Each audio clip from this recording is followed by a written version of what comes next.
This bus driver was really something. At the bus stop, all the passengers boarded one by one, leaving a man helplessly looking around. The driver hurriedly got off the bus to help. He said, after speaking, the driver carried the man on his shoulder. It turned out he had noticed the medal on the man's chest, indicating he was a war hero. When they got on the bus, not a single passenger stepped forward to help, which left the driver very disappointed. He gently placed the man in his seat. The driver got off the bus to fold up the wheelchair. On the bus, the man rubbed his war-numbed legs with his hands and looked up, only to see a woman's disdainful gaze. The man had no choice but to lower his head humbly. The driver saw all of this, and at that moment, she was filled with anger. After reaching the stop, the driver carried the man off the bus. Yet, the passengers on the bus remained indifferent. After setting the man down, the driver asked him for a cigarette, hoping it would help calm his complicated feelings. Meanwhile, the passengers were urging the driver to hurry up. Looking at the cold and heartless passengers, the driver thought, are these really the people we swore to protect? The driver shook his head in disappointment and then continued. The man's name was Eddie.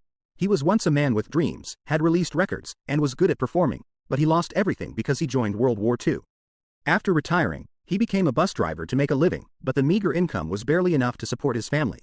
His wife, young and beautiful, was gentle and considerate, and she didn't mind living this way. On his wife's birthday, Eddie bought her clothes, but she couldn't bear to wear them and didn't dare to remove the tags so she could return them the next day. His wife put it on, and although it fit perfectly and looked beautiful, she quickly took it off, which made Eddie feel even more guilty. One day at work, he was so fed up with the passengers' indifference that he left them stranded. Losing his job, he had to rely on his wife's parents for support. To make a living, he went to audition for an acting role, but before even meeting the director, he was told he had to pay a hefty training fee, so Eddie had no choice but to leave. Without a job, Eddie could only lie in bed daydreaming. His father brought them food and scolded him in front of his wife. After his wife and kids went out, he took out a gun, put on makeup, and drank to muster courage. He then went to a bank, and after narrowly avoiding gunfire, he returned home safely. When his wife saw the cupboard full of food, she was surprised. Eddie lied, saying he got an acting job and used the bonus to buy a new car. Seeing the smile on his wife's face, Eddie felt it was all worth it. When his wife asked about the specifics of his job, Eddie always found various excuses to dodge the question. It wasn't long before he started his second robbery. Seeing the police had no leads on the robber's identity in the newspaper, he laughed out loud.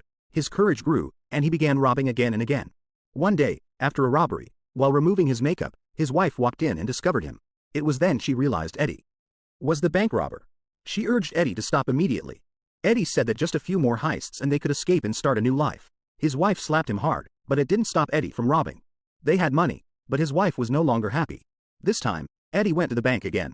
As he swaggered out of the bank, he was caught red-handed by the police who had been lying in wait outside. He was then sent to prison. The media were puzzled, and neighbors said he was a good family man with a respectable job and a decorated military background. Why would he rob a bank? Eddie said. That society had long been problematic, and life is short, so we should enjoy it while we can. That's why I acted. A reporter asked Eddie if he regrets it now. Eddie said, I really regret it. The police took all my money. That was all the money I painstakingly robbed. In the end, his advice to the public was to find a job you love. Eddie's extreme remarks made the front page. When his wife saw it, she was very worried and brought the kids to visit Eddie. She said Eddie's father suggested they could use money to smooth things over. Eddie refused him on the spot because he knew clearly that his father's police pension was far from enough. In prison, there's always someone looking for trouble. One day during yard time, a fat guy came up to him. Eddie said he didn't want any trouble, but the fat guy started a fight. Eddie quickly subdued him. You think all those years in the army were for nothing? Seeing how well Eddie could fight, a man nicknamed Wild Dog came over. He was also caught for robbing a bank and had served in World War II. Ironically, he came back unscathed from 5 years of war, only to lose a foot on the train ride home.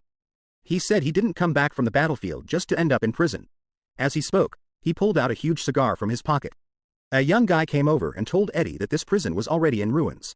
They had already sawed through one of the bars. Eddie understood what he meant. That night, they successfully escaped from prison and got into a car that Val had brought to pick them up. They had just arrived at a house to rest when the radio announced they were wanted. At this point, Eddie proposed a crazy plan. They would pull off another big heist the next day. Everyone agreed immediately.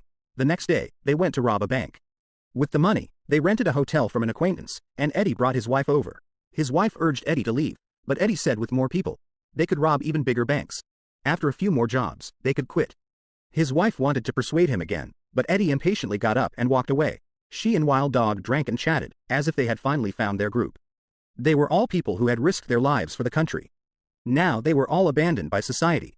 Although their living conditions improved, they were still terrified whenever they heard police sirens. Meanwhile, Officer Deshawn found Eddie's father, hoping to get some information about Eddie. Deshawn was also a World War II veteran. After returning, he became a police officer. The father told Deshawn that no matter what Eddie did, he would always be his son. In Egypt, they continue their crimes despite police investigations. This Jeffrey is really audacious. He treats robbing banks like a performance, even dancing on the counter. He enjoys the feeling of being watched. After succeeding, they went to France to hold a wedding for Wild Dog. Val's girlfriend wants to become official, but Val's wife just gave birth to his son. To prevent Val from returning home, the girlfriend went to Deshawn's office. Eddie bought a mansion, but his wife wasn't happy at all. The two had a fierce argument. Eddie believed he did all this for his wife and child. It wasn't until his wife said she was pregnant that Eddie calmed down and promised to stop immediately. On the other side, Val's girlfriend called him a cop. Under severe interrogation, Deshawn was forced to reveal Val's wife's address. As long as Val doesn't return there, the police won't catch them. Wild Dog and Val impulsively took guns to find Deshawn and shot him on the spot. Afterwards, they planned to hide for a while, which completely enraged the police. Soon, the police captured the carefree shorty. Next were Wild Dog and Val, hiding in a rundown house. Finally, Eddie, who was sleeping soundly, was caught, and Wild Dog's armor was confiscated. The four of them discussed in prison that they absolutely couldn't sit and wait for death. Eddie's father came to visit, promising that if he reformed well, he could use connections to reduce his sentence. Not long after, they escaped from prison again.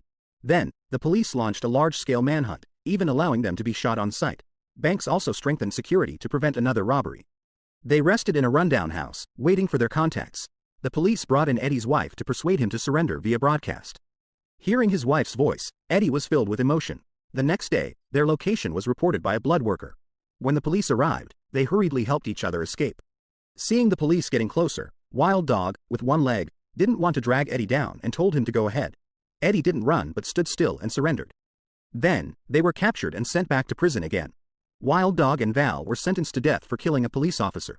After investigation, Shorty and Eddie were found not involved in the murder. The two were sentenced to life imprisonment. Due to good behavior, 14 years later, a gray-haired Eddie was released. When he knocked on his wife's door again, she was very surprised. It was just them. There's no going back. His wife has remarried, for the sake of the children, for the sake of life. He had no choice. But his wife once said she would always wait for him. This was Eddie's mental support for so many years. Then, Eddie was kicked out of the house by the man who returned. He begged his wife to leave with him, but she couldn't do it. After that, Eddie moved to a new city and became a bus driver again. Just like the first time he robbed a bank, he handed a note to the counter. But this time, it was different. He was there to make a deposit. A helpless smile appeared on his weathered face. The movie, Citizen Gangster, ends here. A Canadian film from 2011, about an ordinary bus driver who, after many twists and turns over the years, becomes a bus driver once again. The difference is, he has nothing left. The life he once had is gone forever.